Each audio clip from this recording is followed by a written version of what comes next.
안녕하세요. 오늘 딥다이브에서는 여러분이 보내주신 자료, 이걸 바탕으로 CREB 단백질이라는 아주 흥미로운 분자에 대해 알아보겠습니다. 네, 안녕하세요.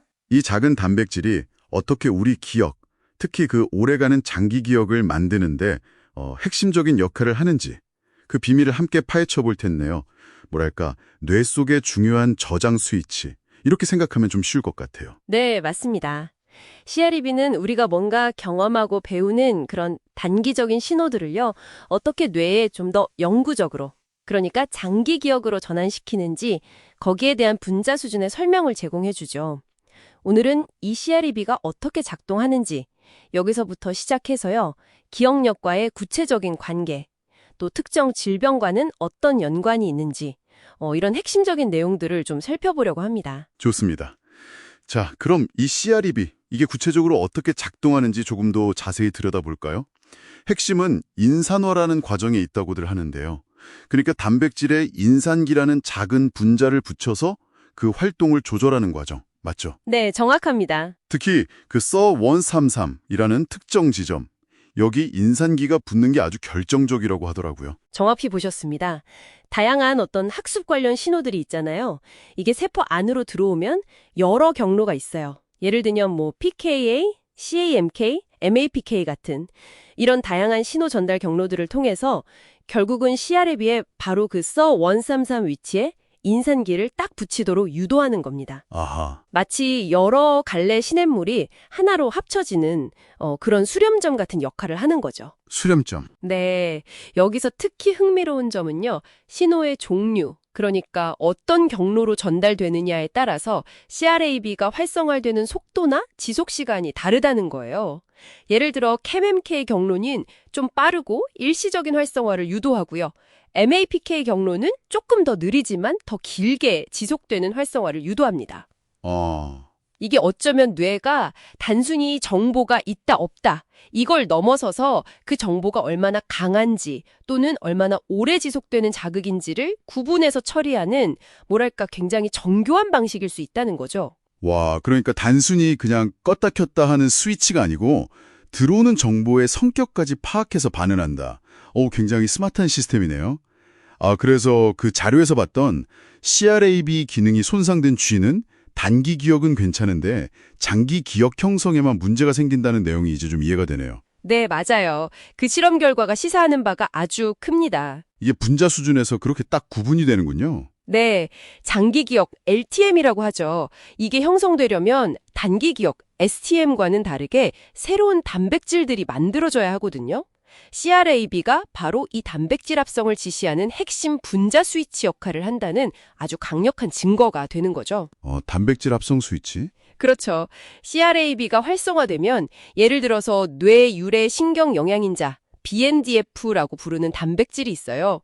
이런 단백질 생산 유전자를 작동시키는 겁니다. BNDF요? 네, 이 BNDF는 신경세포의 성장이나 생존을 돕는 역할을 하는데요. 더 흥미로운 건 뭐냐면요. 이 BNDF 자체가 다시 CREB를 활성화시킨다는 거예요.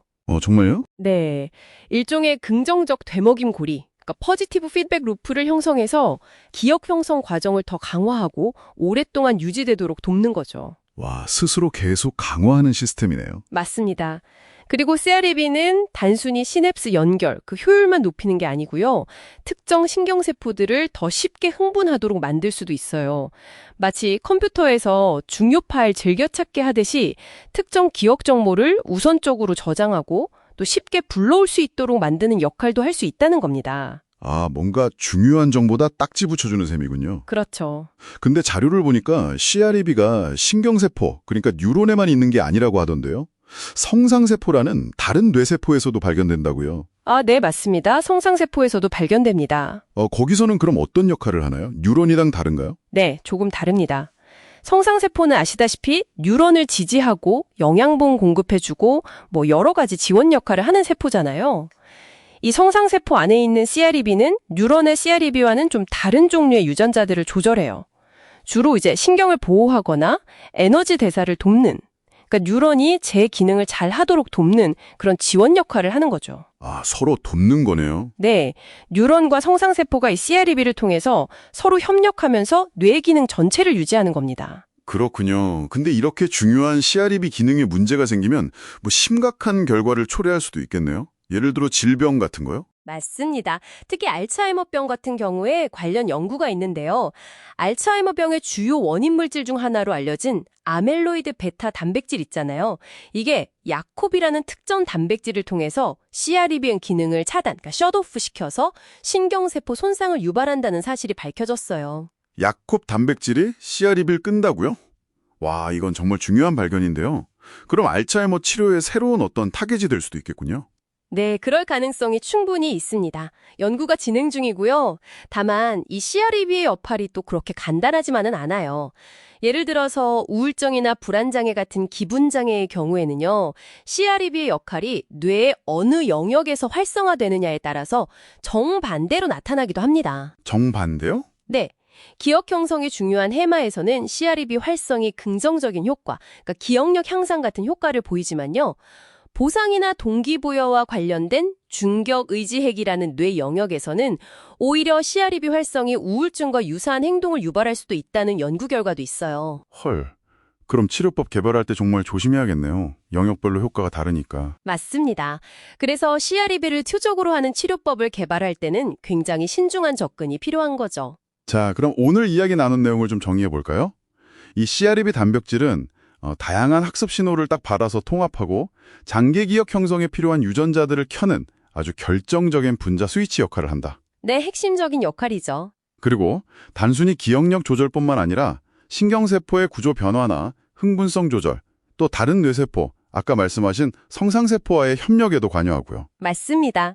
그리고 알츠하이머병이나 우울증 같은 질병과도 아주 밀접한 관련이 있다는 점도 확인했습니다. 기억할 수 있는 능력? 그 바탕에 이 작은 CREB 단백질이 있다는 사실이 정말 놀랍지 않으신가요?